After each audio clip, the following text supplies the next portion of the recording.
ಮಾದರಿ ಆಸ್ಪತ್ರೆಯ ನಿರ್ಲಕ್ಷ್ಯತನಕ್ಕೆ ಮಗು ಮೃತ, ಪೋಷಕರ ಆಕ್ರಂದನ. ದೇವರು ವರ ಕೊಟ್ಟರೂ ಪೂಜಾರಿ ವರ ಕೊಡಲಿಲ್ಲ ಎಂಬ ನಾಣ್ಣುಡಿ ಬಂಗಾರಪೇಟೆ ಸಾರ್ವಜನಿಕ ಆಸ್ಪತ್ರೆಗೆ ಸೂಕ್ತವಾಗಿದೆ.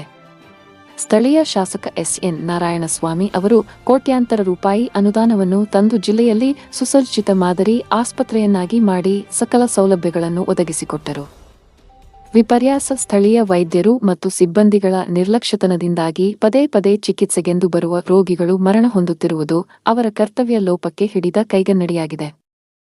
ಬಂಗಾರಪೇಟೆ ತಾಲೂಕಿನ ಚಿಕ್ಕವಲಗಮಾದಿ ಗ್ರಾಮದ ನಿವಾಸಿಯಾದ ಮುರಳಿ ಹಾಗೂ ಪೂಜಾ ರವರ 9 ತಿಂಗಳ ಓಮಿಕಾ ಎಂಬ ಮಗುವನ್ನು ಲಸಿಕೆ ಕೊಡಿಸಲು ಪಟ್ಟಣದ ಸರ್ಕಾರಿ ಆಸ್ಪತ್ರೆಗೆ ಕರೆತರಲಾಗಿದ್ದು, ಲಸಿಕೆ ಪಡೆದು ಮನೆಗೆ ಹೋಗಿ ಹಾಲು ಕುಡಿಸಿ ಮಲಗಿಸಲಾಗಿರುತ್ತದೆ.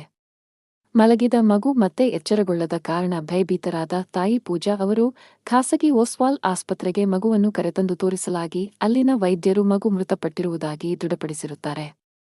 ಇದರಿಂದ ಕಂಗಾಲಾದ ಪೋಷಕರು ಸರ್ಕಾರಿ ಆಸ್ಪತ್ರೆಗೆ ಬಂದು ನಿಮ್ಮ ನಿರ್ಲಕ್ಷ್ಯತನದಿಂದಾಗಿ ಮಗು ಮೃತಪಟ್ಟಿದೆ ಎಂದು ಆಕ್ರೋಶ ವ್ಯಕ್ತಪಡಿಸಿದರು.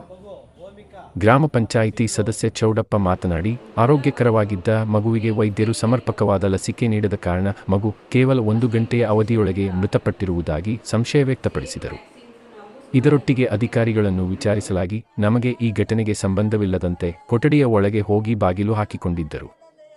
ಈ ಹಿಂದೆಯೂ ಸಹ ಸರ್ಕಾರಿ ಆಸ್ಪತ್ರೆಯಲ್ಲಿ ಅಧಿಕಾರಿಗಳ ನಿರ್ಲಕ್ಷ್ಯತನಕ್ಕೆ ಹಲವು ಸಾವುಗಳು ಸಂಭವಿಸಿದ ಉದಾಹರಣೆಗಳಿವೆ. ವೈದ್ಯರು ಮತ್ತು ಸಿಬ್ಬಂದಿಗಳ ವಿರುದ್ಧ ದೂರು ದಾಖಲಿಸಿ ನ್ಯಾಯಾಂಗ ಹೋರಾಟ ನಡೆಸಲಾಗುವುದು ಎಂದರು.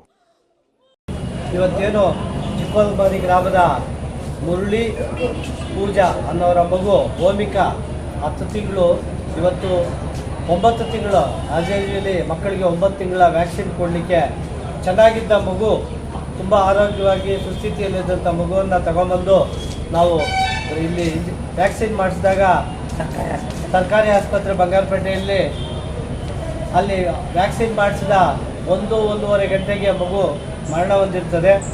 ನಾವು ತಗೊಂಬಂದು ಏನು ಹೀಗಾಗಿದೆ, ಚೆನ್ನಾಗಿದ್ದಿದ್ದ ಮಗು ಹೀಗಾಯಿತು ಅಂದರೆ ಇಲ್ಲಿ ನರ್ಸುಗಳು ಕೂಡ ಕೆಲವರು ನೀವು ಸಿದ್ದರಾಮಯ್ಯನ ಕೇಳಿ, ಸರ್ಕಾರನ ಕೇಳಿ ಅಂತ ಬೇಜವಾಬ್ದಾರಿ ಉತ್ತರ ಕೊಟ್ಟಿದ್ದಾರೆ. ನಮಗೆ ಭಾಳ ನೋವಾಗ್ತದೆ. ಒಂದು ಚಿಕ್ಕ ಮಗು ಸಾವಿಗೆ ವೈದ್ಯರ ನಿರ್ಲಕ್ಷ್ಯ, ಸಿಬ್ಬಂದಿ ನಿರ್ಲಕ್ಷ್ಯ ಕಾರಣ ಅಂತ ನಾವು ಆಕ್ರೋಶ ವ್ಯಕ್ತಪಡಿಸ್ತಾ, ಹಿಂದೆ ಕೂಡ ಈ ಆಸ್ಪತ್ರೆ ಬಗ್ಗೆ ಕೆಲವು ಘಟನೆಗಳು ಕೇಳಿಬಂದಿದೆ. ಏನು, ಸರ್ಕಾರಿ ಆಸ್ಪತ್ರೆ ಸುಸಜ್ಜಿತ ಕಟ್ಟಡ ಇದ್ದು ಎಲ್ಲ ಚೆನ್ನಾಗಿದ್ದರೂ ಕೂಡ ಇಲ್ಲಿ ಸಿಬ್ಬಂದಿಯ ಲೋಪದೋಷದಿಂದ ಹಲವಾರು ಅವಘಡಗಳು ಸಂಭವಿಸ್ತಾ ಇದ್ದಾವೆ. ಇದನ್ನು ಕೂಡಲೇ DHO ಅವ್ರಿಗೆ ನಾವು ಗಮನಕ್ಕೆ ತಂದರೆ ಅವ್ರು ಯಾವುದೋ ಮಗು ಪ್ರಾಣ ಹೋಗಿದೆ ಅನ್ನೋದನ್ನು ಬಿಟ್ಬಿಟ್ಟು ನಾನು ಯಾವುದೋ ಝೂಮ್ ಮೀಟಿಂಗಲ್ಲಿದ್ದೀನಿ, ಮತ್ತೊಂದು ಮೀಟಿಂಗಲ್ಲಿದ್ದೀನಿ, THO ಅವ್ರನ್ನ ಕಳಿಸ್ತೀನಿ ಅನ್ನೋದು ಬೇಜವಾಬ್ದಾರಿ ಹೇಳಿಕೆಗೆ ಕೊಡ್ತಾ ಇದ್ದಾರೆ. ನಾನೊಂದು ಹೇಳೋಂಥದ್ದು, ಇಂಥ ಮಕ್ಕಳು ಅನ್ನೋದು ತಂದೆ ತಾಯಿಗೆ ಪ್ರೀತಿ ಇರ್ತದೆ.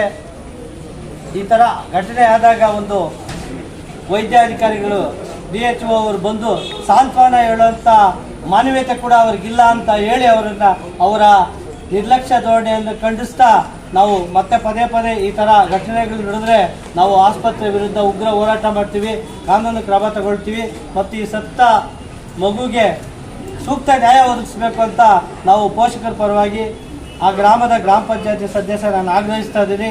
ಆ ಸಂಬಂಧಿಕರ ಪರವಾಗಿ, ಆ ಕುಟುಂಬಸ್ಥರ ಪರವಾಗಿ ನಮ್ಮ ನೋವನ್ನು ತಮ್ಮ ಮುಂದೆ ಹೇಳ್ತಾ, ಇಂಥ ತಪ್ಪಿತಸ್ಥರ ವಿರುದ್ಧ ಕೂಡಲೇ ಕ್ರಮ ತಗೋಬೇಕು.